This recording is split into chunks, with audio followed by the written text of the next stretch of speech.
નમસ્કાર, હું કાનન માંકડ. મિત્રો, આજે આપણે નો જમ્પિંગ વ્યાયામ કરીશું. માટે કોઈ પણનું વજન ગમે તેટલું હોય, ઉંમર ગમે તેટલી હોય, અથવા તો ઘણી વખત આપણો બહુ વધારે હેવી કસરત કરવાનો મૂડ ન હોય, તો એકદમ આરામથી ઘરમાં મેટ જેટલી જગ્યામાં આપણે આખા શરીર માટેના વ્યાયામ કરી શકીશું. તો ચલો વિડીયો તરફ આગળ વધીએ. સૌપ્રથમ આપણે મેટ ઉપર ઊભા રહી જશું અને પોસ્ચર સીધું રાખવાનું છે. તમારી ક્ષમતા મુજબ દરેક વ્યાયામ કરવાના છે.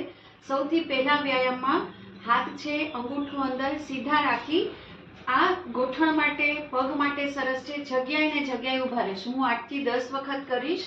1 2 3 4. હવે તમારે થોડી સ્પીડ વધારવી હોય આ જગ્યાએ તો તમે આ રીતે કરી શકો. જગ્યાએ ને જગ્યાએ થાકો એટલે રિલેક્સ. હવે બીજા વ્યાયામમાં આપણે પગની સાથે હાથને પણ મુવમેન્ટ આપશું. જે લોકોને જમ્પિંગ જેક્સ ન થતા હોય તો જગ્યાએ ને જગ્યાએ આ રીતે કરી શકે. ઉપર પણ તાળી પાડી શકો, નીચે ટેપ કરી શકો. માટે પગ દુખતા હોય તો પણ તમને રાહત મળે. થોડું સ્પીડ ફાવે તો સ્પીડ કરી શકો, થાકો તો રેસ્ટ પણ કરી શકો અને રિલેક્સ. હવેના વ્યાયામમાં કોઈ પણ પગનો દુખાવો હોય, ગોઠણનો દુખાવો હોય તો સરસ તમને રાહત મળશે. પોસ્ચર આ રીતે ન થવું જોઈએ. પગને ઉપર લઈ આવવાના છે અને પંજામાં આ રીતે તાલી મારવાની છે. 1 2. જો આ રીતે ભૂલથી પણ ન થઈ જાય, તમારાથી જેટલા પગ ઉપર આવે એટલા ટ્રાય કરવાની. તમે રોજ પ્રેક્ટિસ કરશો તો તમારે ચોક્કસથી પગમાં તાલી પડશે. રિલેક્સ અને રેસ્ટ.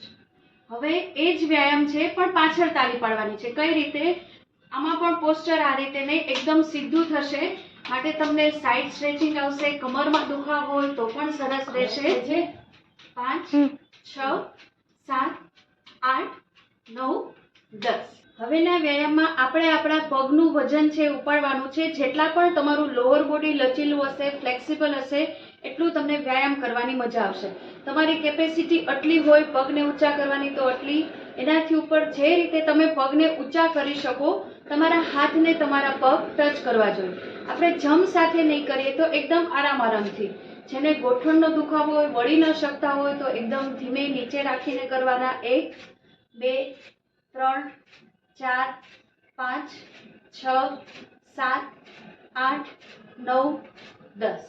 હવે છેલ્લા વ્યાયામમાં આખા શરીર ઉપર વ્યાયામ મળશે. આપણું શ્વસન તંત્ર છે તેના ઉપર કામ થશે. ટોઝ ઉપર ઊભવાનું છે. જેને પગનો દુખાવો હોય તેના ઉપર પણ સારું થશે. ને હાથને ખોલવાના છે. શોલ્ડર સ્પેન હોય તો જેટલા હાથ ખુલી શકે એટલા જ કરવાના. કઈ રીતે? ધીમેથી હાથ સીધા, શ્વાસ ભરો. એકદમ આપણા હાથ ખુલ્લા થશે અને ટોઝ ઉપર વજન. જો હું તમને વ્યવસ્થિત દેખાડું. શ્વાસ ભરો, છોડો. 1 2. આમાં તમે તાળી પણ પાડી શકો. 3. બેલેન્સ ન બને, આજુબાજુ ખુરશી છે, સપોર્ટ છે, બધું રાખવાનું. Last 3 2 and 1.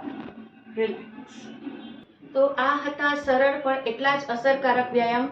હમણાં ચોમાસાની ઋતુ આવશે. જો નીચે ચાલવા ન જઈ શકાય તો તમે ઘેરે પણ આ વ્યાયામને કરી શકો. જાતે જ તમે ફિટ રહી શકો, આખા શરીરને વ્યાયામ આપી શકો. ફરી મળીએ નવા જ કોઈ વિષય સાથે. ત્યાં સુધી રજા લો.